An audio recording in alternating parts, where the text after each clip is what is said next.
everyone, and welcome to our roundtable on the question of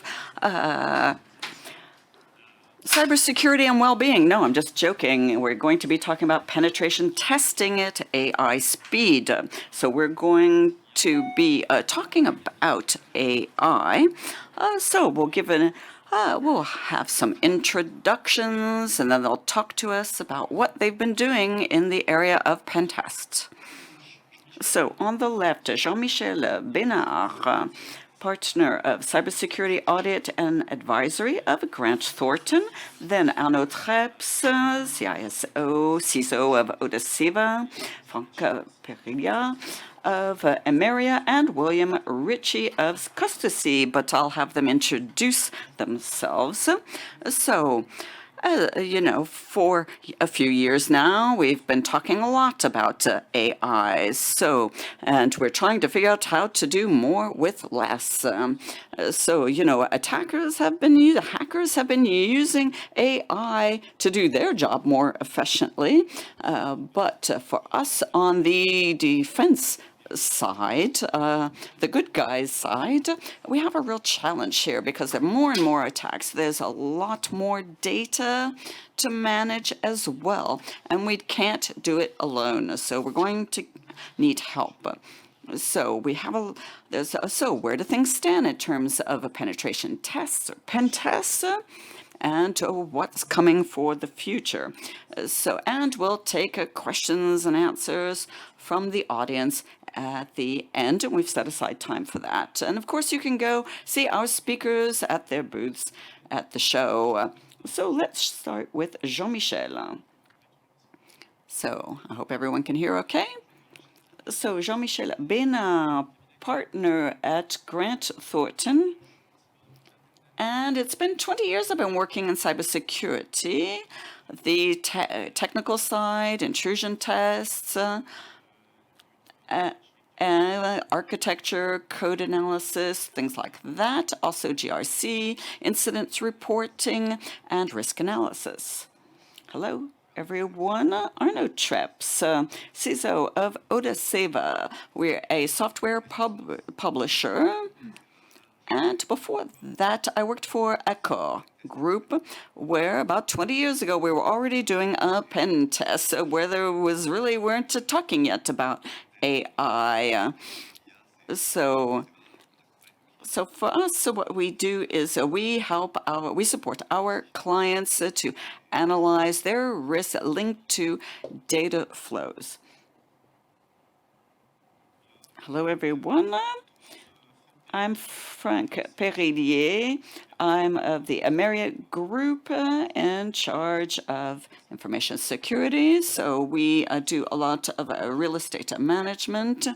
We're based in Switzerland, France, Belgium, the UK.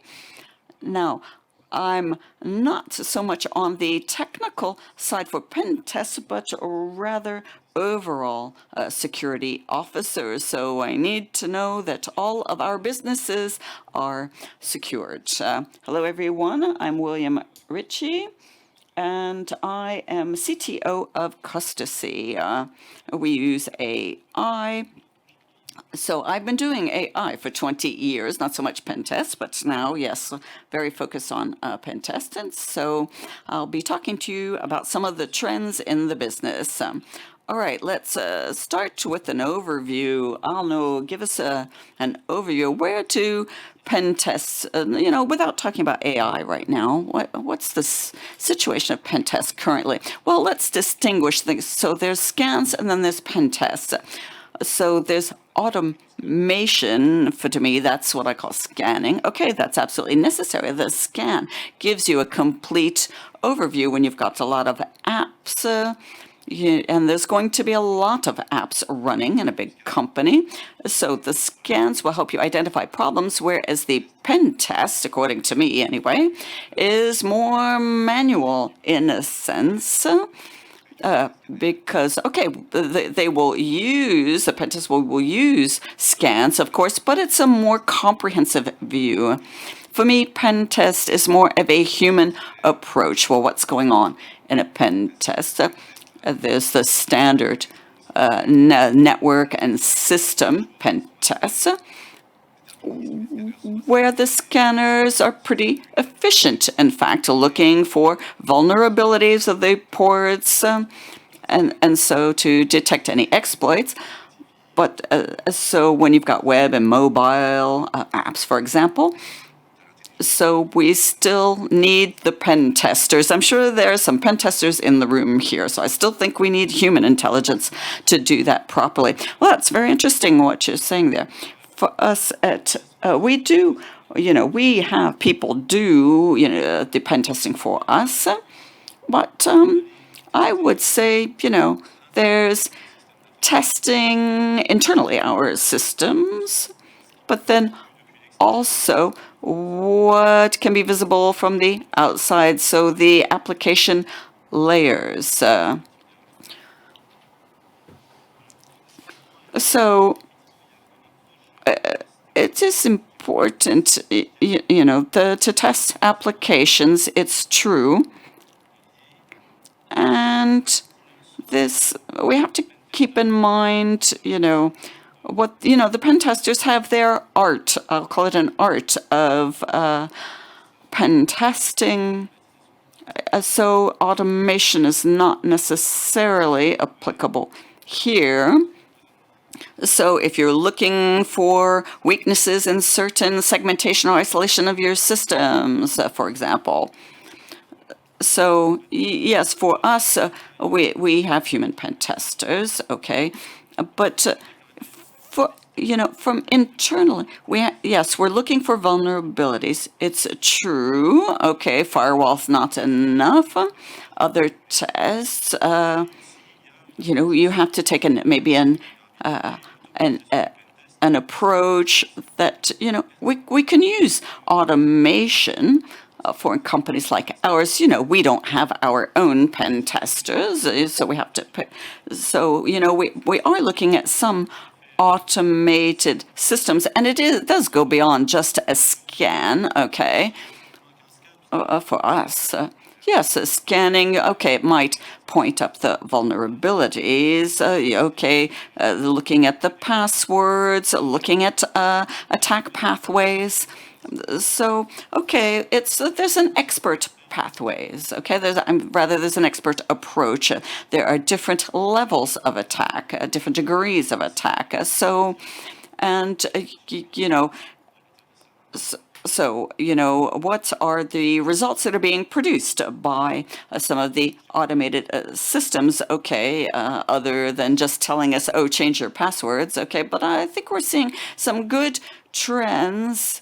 But I'm still convinced that the human pen testing is seen. How often do you do your pen tests? Last year, we did 27 tests on the applications. And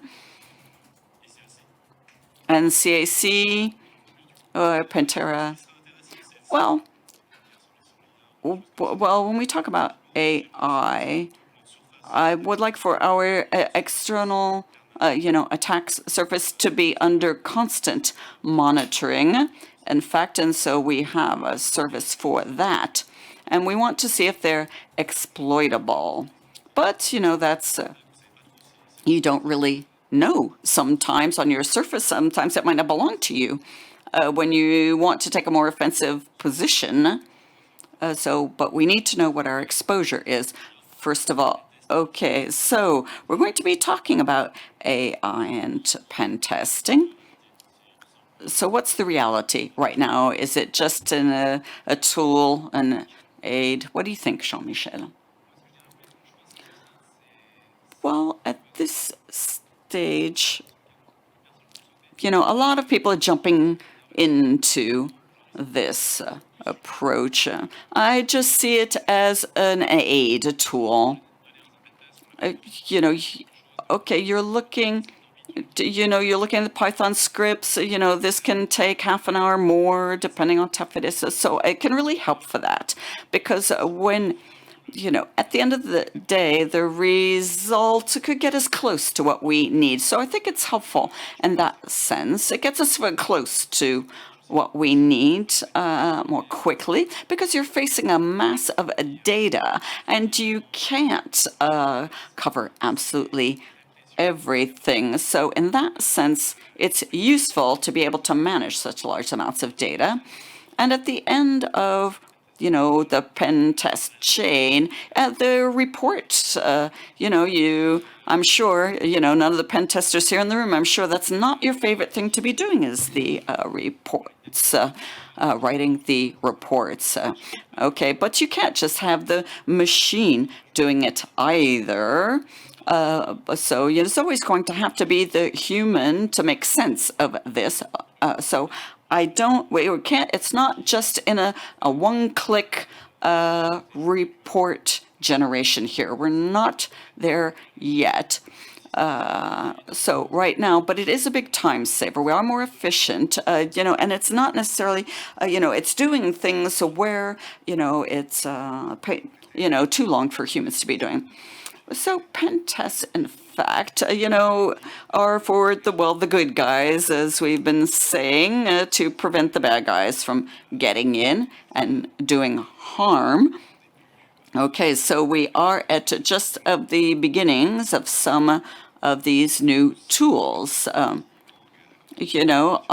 Also, when you're in an international team, you need things, that can help you. We don't all speak 90 languages. Major corporations need to be able to handle all of that. Okay, what about special, characters? Last February, there was a publication, LLM Scan, I think it was from the University of Illinois, published that. There was a lot of power going into trying to reproduce things that, the experts are doing. But it was pretty impressive to see what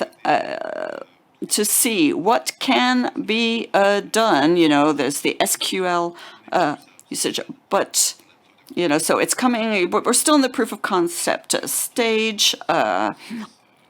So I think currently things are going well. But if I could add something. So I really don't see any reason why, a person in front of a screen, there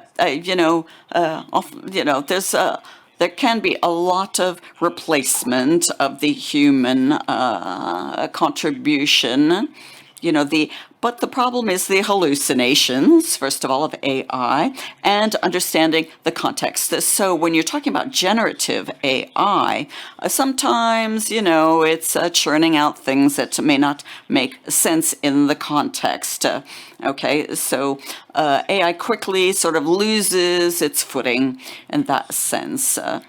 But these can be solved through a technical. There can be longer and longer chains of characters that can be learned. But there's other approaches like the mistrial. So this mix of experts in the AI. So part of the AI is devoted to understanding the problem and breaking it down to logical blocks, and so can do the parsing.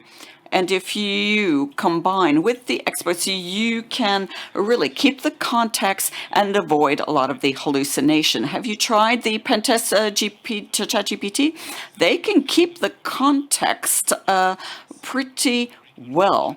Okay, all right. So, we have used this, we've been testing this, and we're seeing things that are much more complex and evolving very quickly in the right direction. So I don't think we can, it's already starting. So, when you say it's not for today, well, in fact, it's already starting. So I believe that we can, these systems can generate the code for the pen tests, so you can run it and you can adapt it. So, there are many ways in which AI can relieve humans of some repetitive tasks. So you've got Pentest GPT. It's a paying system. Okay, it's So, they need to, of course, monetize their system. So it is paying, but it is continually updated and it's making progress. Okay, what about code analysis? Jean-Michel. Okay, so, when we've been talking about pen tests, but when we talk about code analysis, I know we don't all agree here, but that's fun. So, for my feeling there is that there's, a lot going on right now when you're trying to deal with masses amounts of codes of the algorithms. We are seeing some good results, and what's been emerging. Okay, there's a lot of our plugins.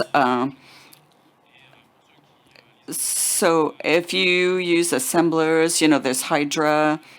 When you're doing a compilation, it can be a nightmare, in fact, to read some of the output of those. Yes, we agree on that point. Okay. So here now we'll have output that's going where the variables will be identified. So that's pretty magical. But I'm not yet convinced about how this can work in pen tester. So I think there's still jobs for pen testers. Will still be with us for some time. Well, if I could add something, you know, uh, listening to William, yeah, there's new things emerging all the time. Now, pen testing, okay, sometimes pen testers need to also think outside the box as well. Whereas AI, if you want to use it in a sure way, a secured way, we're always trying to keep it in a certain box, in fact. Okay, so, when it works, fantastic, you're really happy, it's impressive, yes. But when you're trying to set a framework, well, then that's a problem. I remember pen tests from the past where I had the source code of an app and I would find it on the website of the developer. For me, I having obtained that, I discovered a lot of things. Okay, AI could do this, but little by little, it becomes difficult to, try to keep set barriers, in fact, so that there for less hallucination. So one of the limits of a Pentest GPT, it's using a very well-known LLM with plenty of variables, but to set some limits to what is allowed or not. So you're not going to blindly trust AI to do this. So no, that's not at all what I'm saying. Okay, we do need a lot of data for the pen tests. And the pen testers need to generate a lot of usage cases, so that we can add that into our database. That's what we do. Oh, are there any risks? If AI start doing something a bit too magical? Well, let's imagine, okay, you're looking for some long-term solutions. Okay, can you penetrate the system in any way whatsoever? And for AI, anything is fine. Social engineering is fine. Deep fakes are fine. Compromising photos. Okay, so there you're really getting out of line. Okay, now but if that's what you want to test, well, AI can do it, but it's getting very disturbing. Well, we do need to keep in mind that pen testing is offensive. Okay, and sometimes, when there is an intrusion, they're looking to destroying data. Okay, so we need to be prepared. Our assets, might be a little bit outdated and therefore they're vulnerable. So, we do want humans behind this, where AI is just one more tool to help a good pen test. Well, since we're talking about the human input, William, you are talking about replacing people, but not necessarily. So what are you thinking about cybersecurity engineers? What's their future? Well, I think the idea is to multiply the types of testing. I never said that we want AI to be doing everything, because of the hallucinations of AI. So for me, this does not endanger pen testers in their jobs. Okay. Well, then what do pen testers and cybersecurity engineers need to do in terms of upskilling or adapting? Well, I think it's the art of asking the right questions, understanding the context, how you transform that into goals. So here, it's not just about learning new tools. It's also about, thinking like an attacker, thinking like a criminal, to understand all of those techniques. Okay, so, thinking about, the social engineering style attacks as well. We ask ourselves more and more, LLMs, the questions, are using natural language. So we have to adapt to that as well. Well, I was doing pen testing a long time ago. What I fear is that, we've got all these automated tools. So, will we sit back and rely on them? So yes, we need to use it to save time, okay, so that we can devote our time to the tougher issues. So for me, the risk is that, we will be using AI to save time and therefore sell at a lower price, lower the prices. I fear that. I'm a bit pessimistic about that. I agree with that. We could have AI generating reports that no one will understand and therefore not read. So that becomes possible. Okay.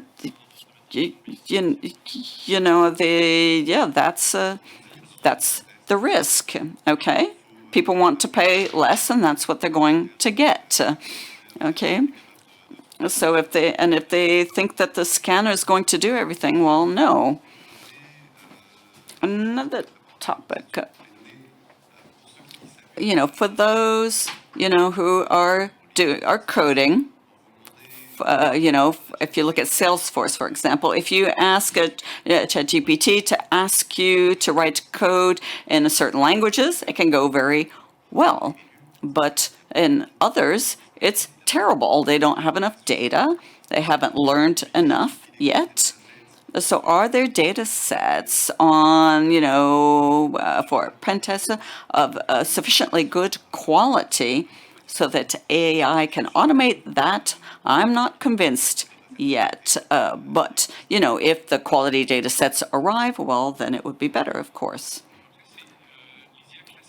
Well, it's true that you need a lot of data to train AI.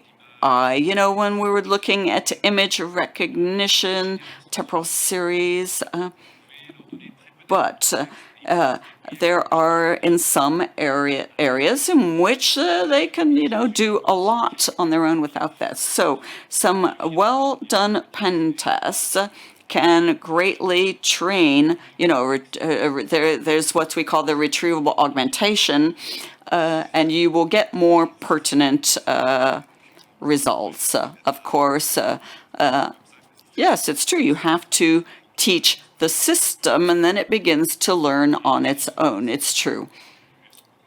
And so, that becomes more financially, the cost becomes more reasonable. So you don't need as much data as you think. So we've so what about apps being used? Chat bots. What's do we need to pen test? Okay. Well, I think, well, yes, pen testers that need that skill. Definitely, you've all heard, I'm sure, of the AI, that had to be unplugged, basically. Okay.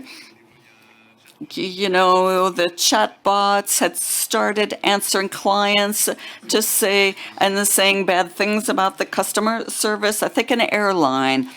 Also, the chatbots started making things up.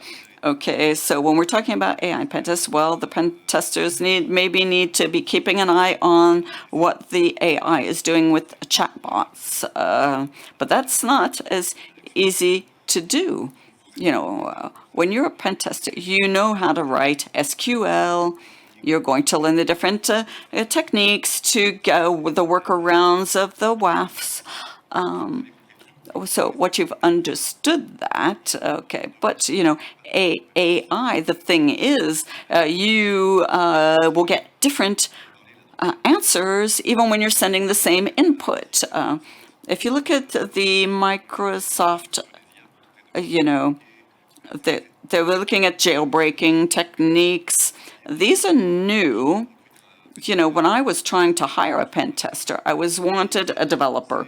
I thought, he or she will know how to do that, who's already, or coded, will understand that, and he'll be able to understand where the exploits might be. But now, what? Now, what are the skills we need? You need that semantic skills to that's going to manage with the AI. And that's a tough topic. Everyone is trying to use AI these days. And, well, internally, for us, everyone needs to use the AI. You can go so much faster. It's true. So we've multiplied our development capacity by 10. So absolutely need this.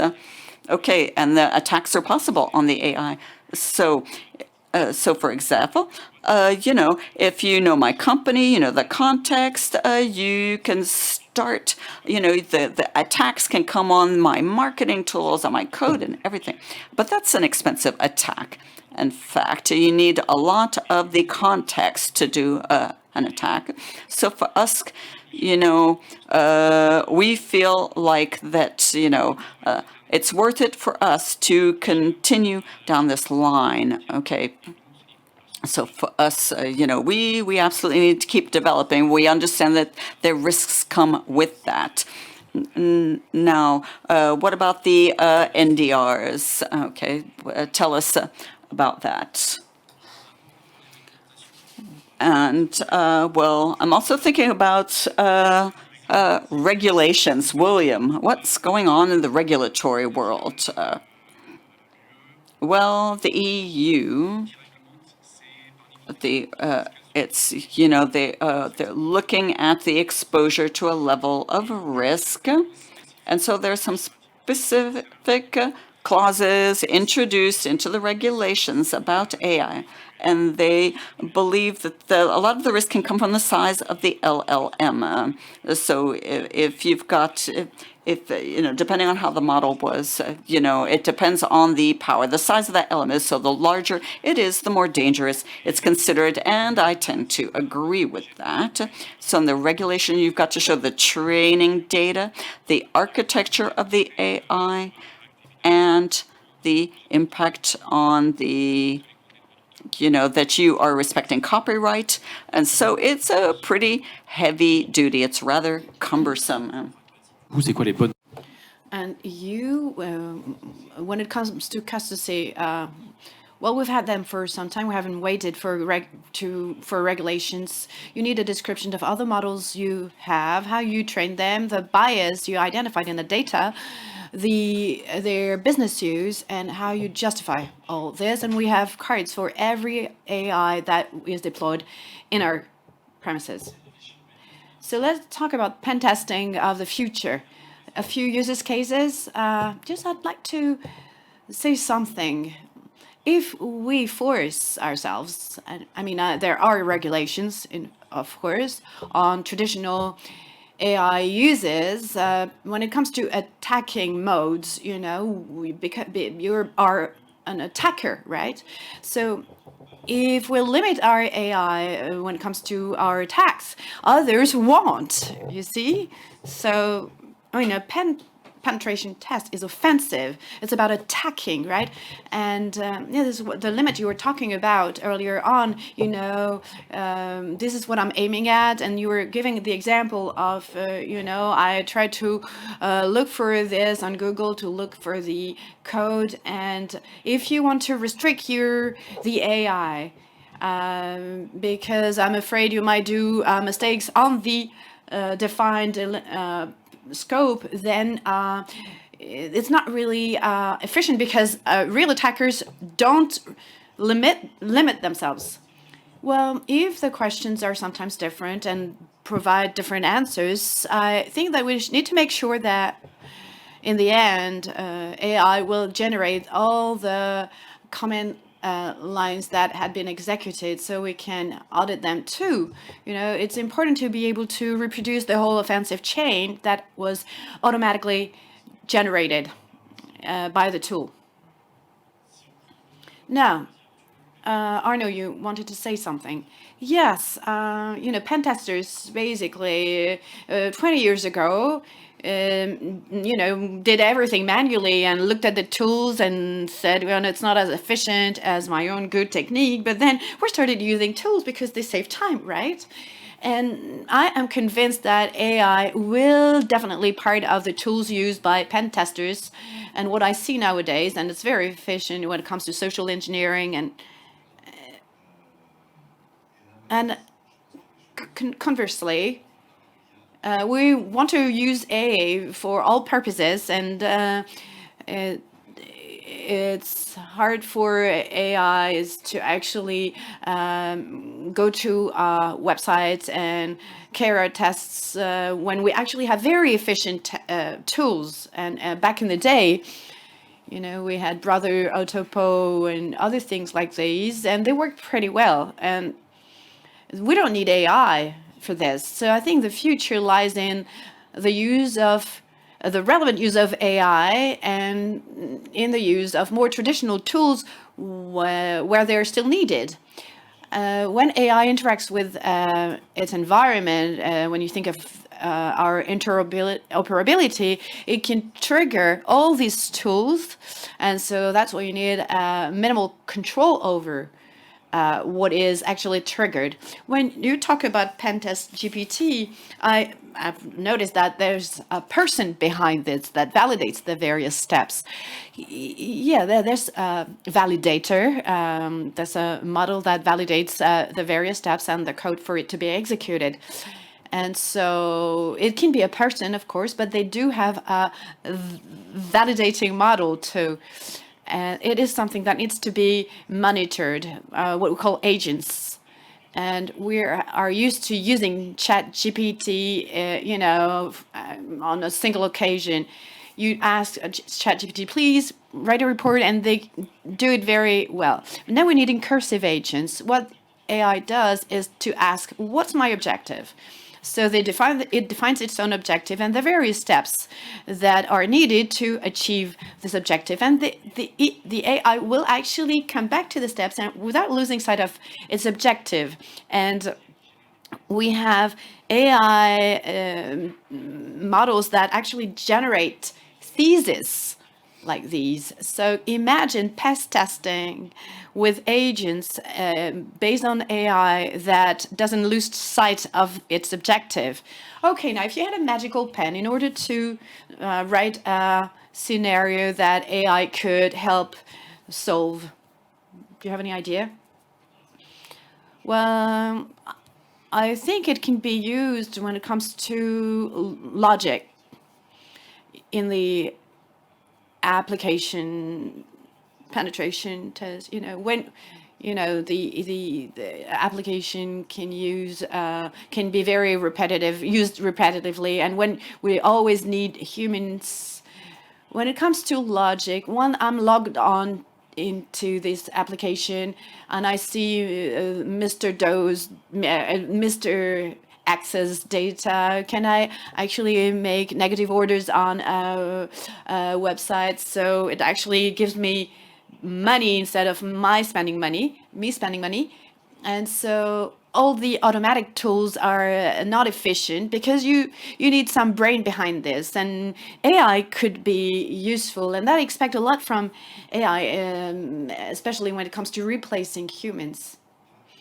We were talking about quality earlier on, and we thought that automated pen tests may not be qualitative enough, but I mean, there's the same situation for humans, and AI can be used as an expert system, as a kind of assistance help desk. The system can cover a number of IP addresses that a human cannot do in a limited amount of time.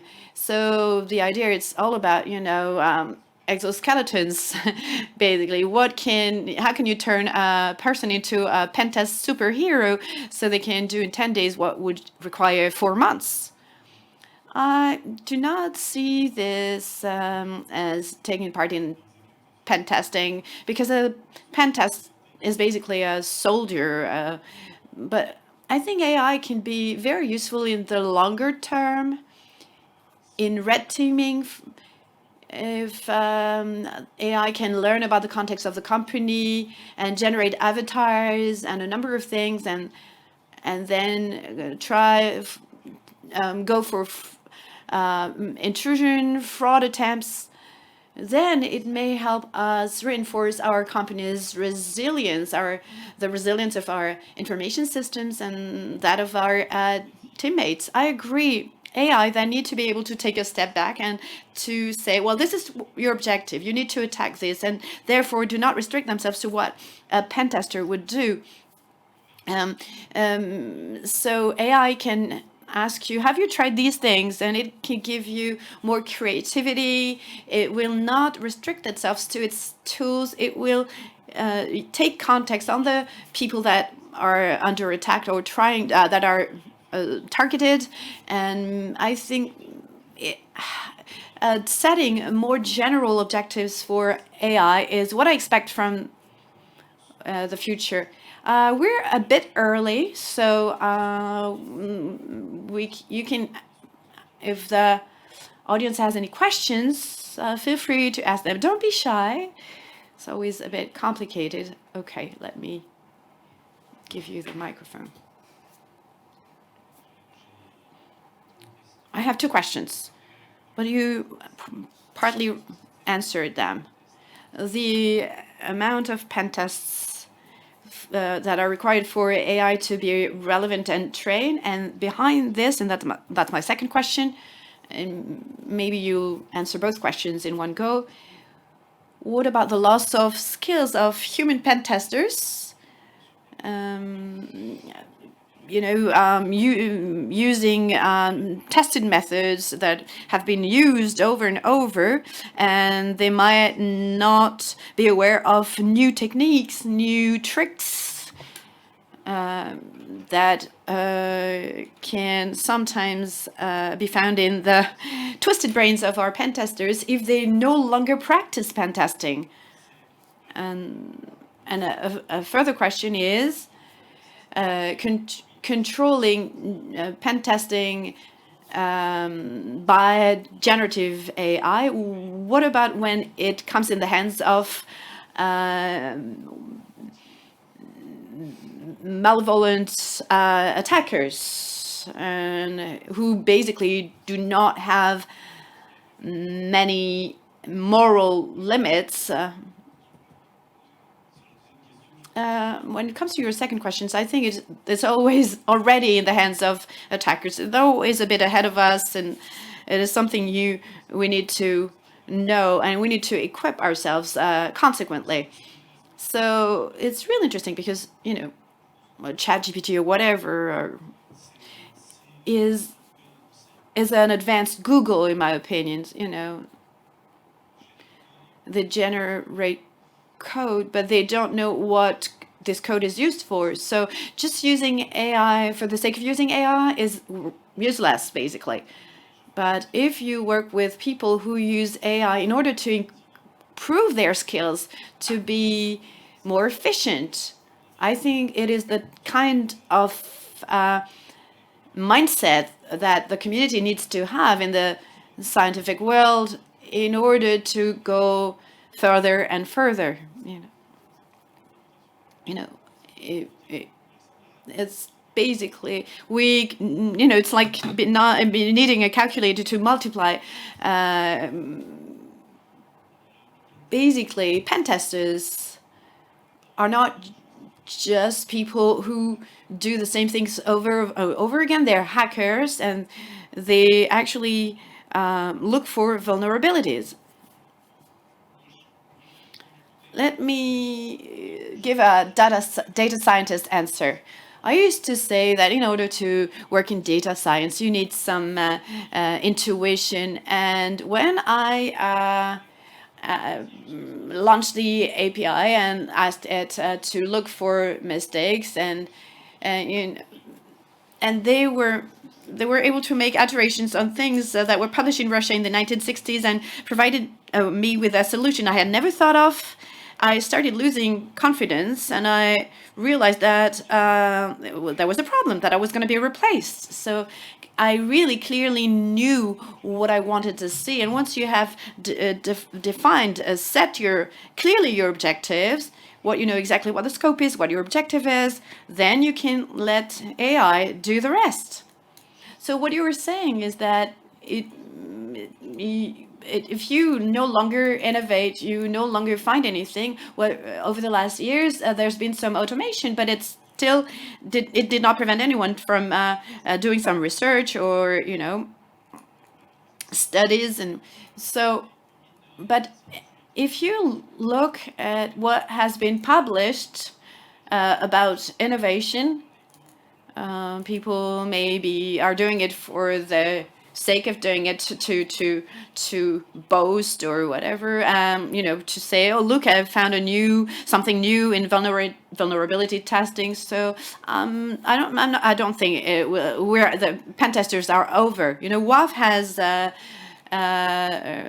issued a ranking of AIs, and so there's gonna be some more technological advances, and they will keep using tools. Now the approach that says I hide tools for the good guys, so and hoping the bad guys don't know about them, that was a bit of a mistake, right? And so I think it's better if everybody knows about it. And the strength of a pen test is the realization that problems need to be solved. So there's a direct business impact. So human beings, with their understanding of business, they still have maybe cutting edge, but they might be able to pay attention to negative amounts, or they might find words to convince CEOs. And the fact that tools are massively used by attackers is also a great way to say that it's not just for others, and the point of it all is to correct flaws. So I think thank you very much. Hi everyone. I have an observation. My question is, let me start with the question, because it's a very short question.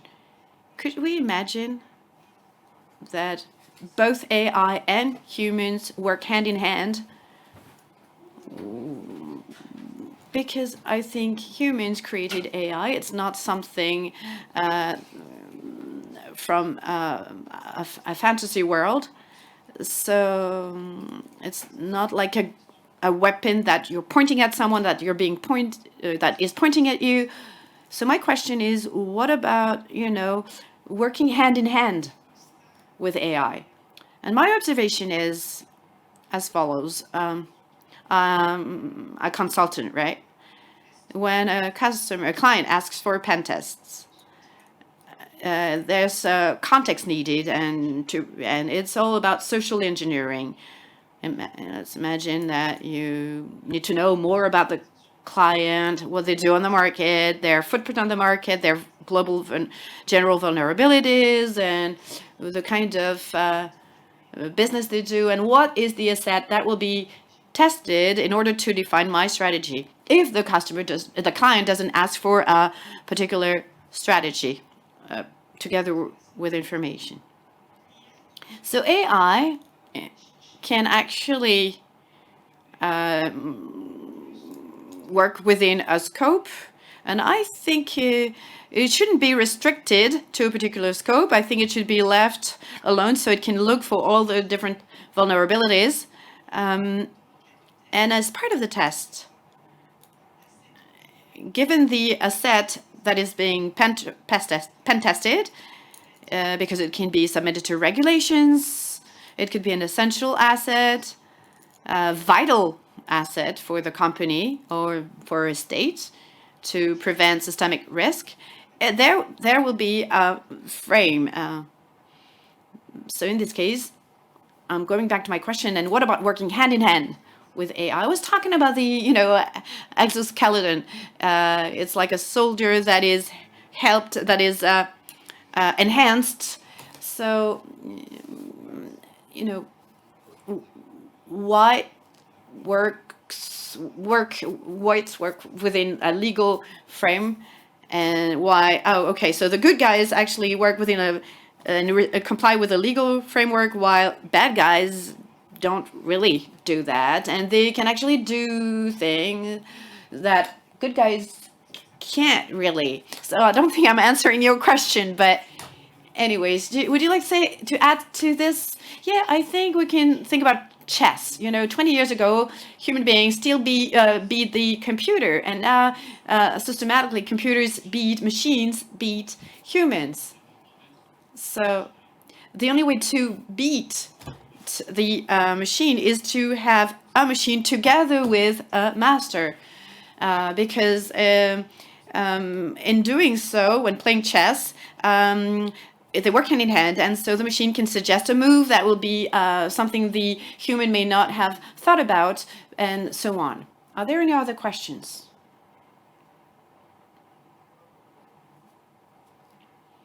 Hi, everyone. I have a question about security risks when it comes to AI. Recently, you may have heard of it in Hong Kong.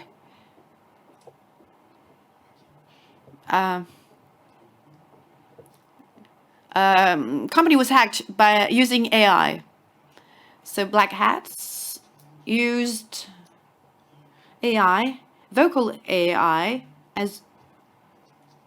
and by means of a video conference, they were able to steal $25 million from a company, getting in touch with human resources or whatever.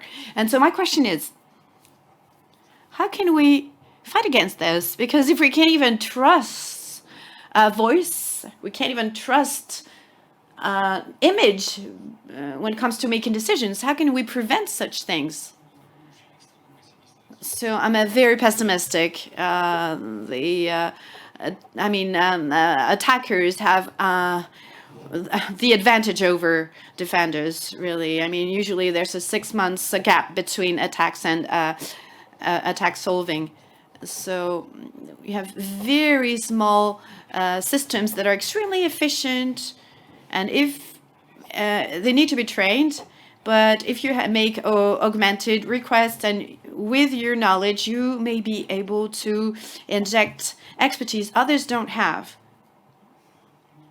How can we protect ourselves from this? I don't know, because of the various AI approaches. I don't know if you use them, but they think outside of the box, and they think of things I would have never imagined, I could have never come up with.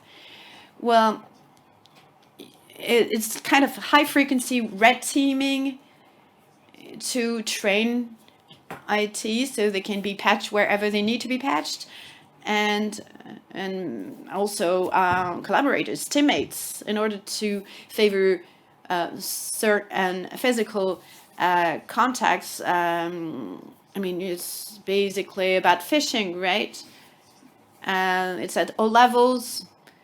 So even if your information system is protected, 100, you think 100% protected, any intrusion is possible. Look at what happened at Okta or wherever.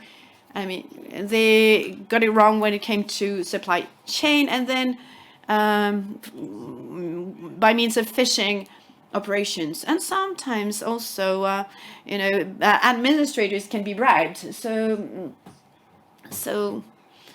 it's not only a cyber attacks, it's fraud. If look, they can clone your website and change it, and then your attack surface attack systems might not identify them, detect them, and then the fake website is then published and it has fake ads. And I mean, there's phenomenal intelligence at this, and people are very ingenious, very smart.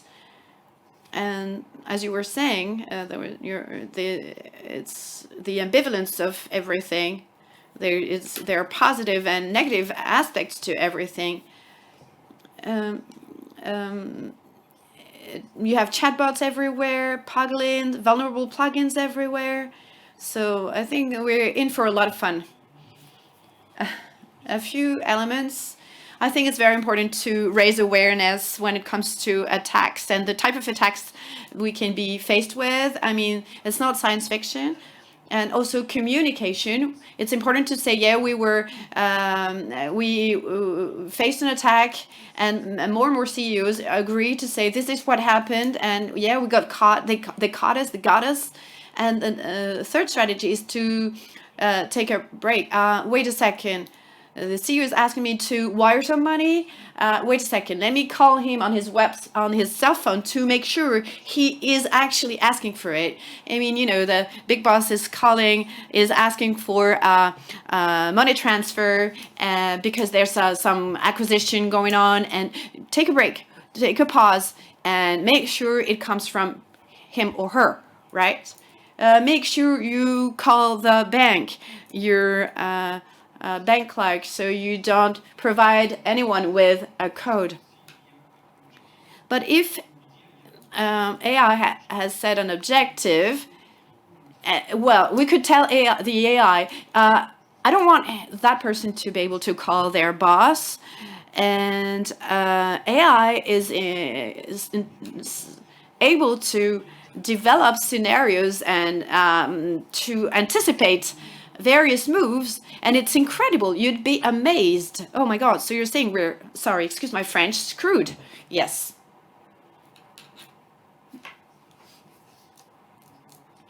I have a very quick question. Thank you very much for this presentation. I just have a question that summarizes what was said.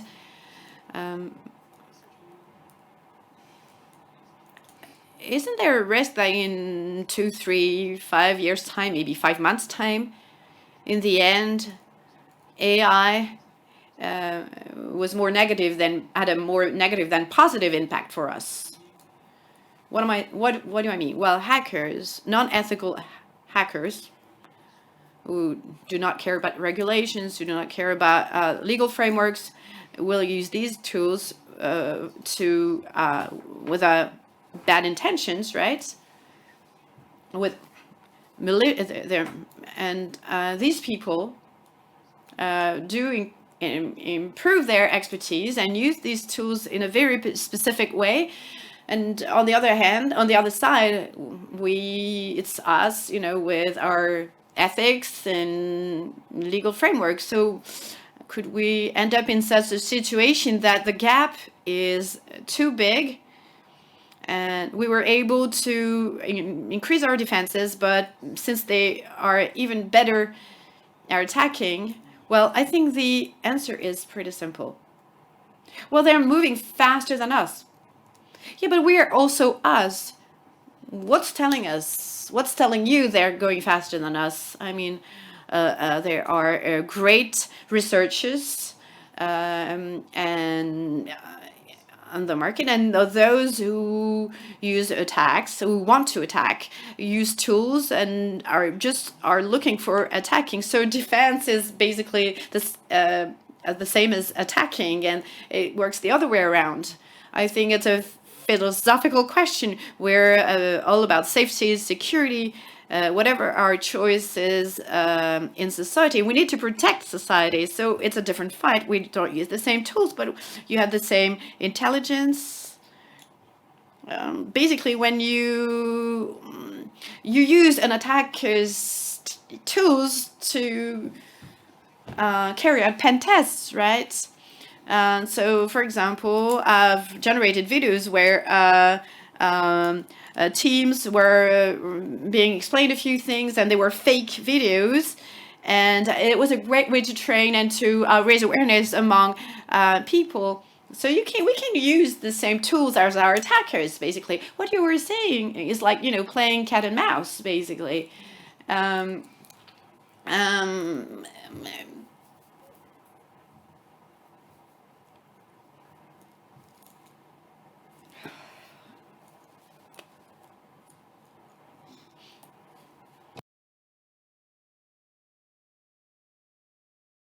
could you please use the mic?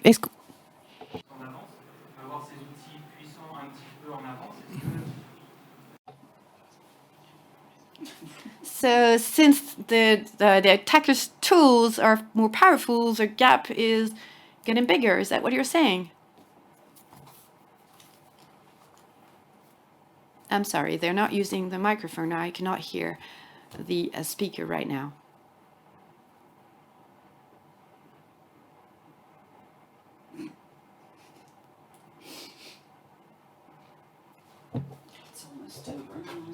So in defense, we use AI a lot.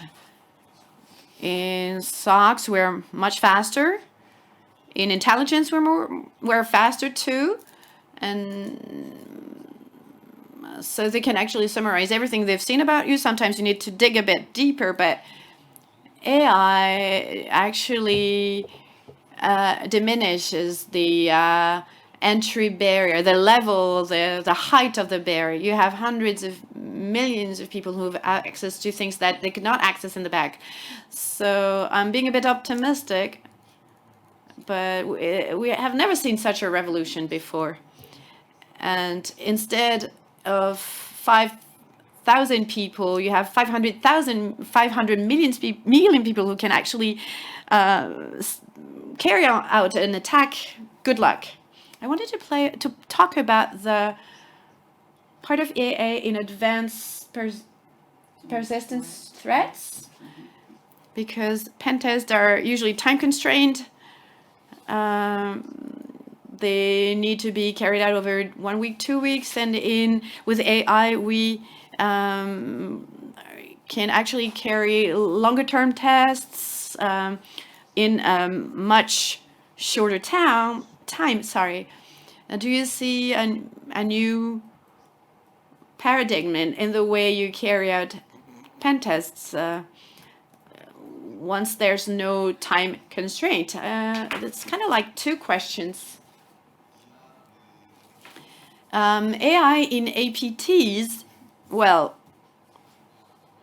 I saw a worm that's called Black Mamba, I think, unless I'm mistaken, and it had no malicious load, but it self-transformed with OpenAI, and so obviously it left under it was there under the radar, and so APT groups are basically about massifying attack groups.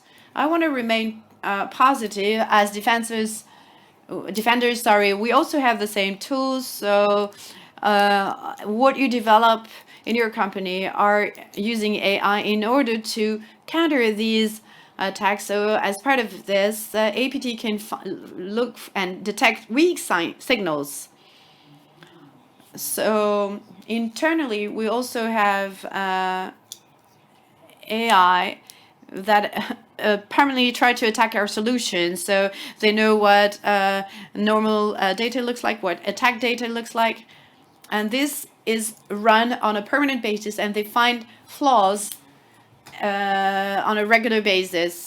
So it means we can modify the protocol used, the flow, and it ends and at some point the AI is no longer able to detect them. It costs us a lot of money. Okay, one last question. It's okay, two last questions. I have a question. I think in the future, there's going to be malware that's going to be coupled to APIs using AI. So Worm GPT, for example, it's disappeared now, but it was one of the first that we saw on a hack forum. So what I'm wondering, rather than trying to put together red teams to defend the companies, why aren't we creating an AI that would function like a malware, but that would be intrinsic to the company directory? That's good. So just continuously, all traffic, all actions, changes to the registry, everything's considered normal. And from there, it can analyze everything and spot something abnormal. So, just like a snapshot of how the company works. And as soon as anything is outside the context, it would give us an idea of an intrusion, between the normal and the abnormal. Well, it does exist. So, well, that's what we do. In fact, at Custody, that's precisely what we're doing, is looking at traffic, or just saying, okay, why is that asset communicating at that time of day or with that other asset, something like that. Is there something going on in accounting on a Sunday night? Okay, yeah, but where do you define what's normal? Because you're going to start having too many false alerts. But that's definitely the approach we need to take. You're right. There's also when you're doing, the baselines of a behavior. It also means that this has to be recognized, but it means a very comprehensive view of your IS. Of course, with a lot of the digital transformation underway all over the companies, so we see a lot of changes that not everyone knows at all times, and this will generate a lot of false positives as well. So you need to be identifying the critical assets, and then, so that the alerts will make more sense. But this, because otherwise you're you're presuming that you know everything about your IS, but you don't. Well, yes, so, just as you described it, yeah, you've got your snapshot of what's normal, but the normal keeps moving. And so, and then you'll find yourself flooded with false alerts. And then, the EDRs, and they're all over, and when you're, but sometimes what you realize is that because of too many false alerts, nobody's paying attention to the alerts anymore. So I don't know if the colleagues here will agree, but you're quite right. Okay, so what you're looking for is the stronger signals and a very expert system. Thank you so much. So if I'm a client and I order a pen test and I want to be sure of the quality of the pen test, I'm hearing some different stories from you. Some of you, you made the parallel with an exoskeleton, but at the same time, there's no one-click solution. You won't get a good quality report. So my question is, how does, a client know that they're getting their money's worth from a pen test?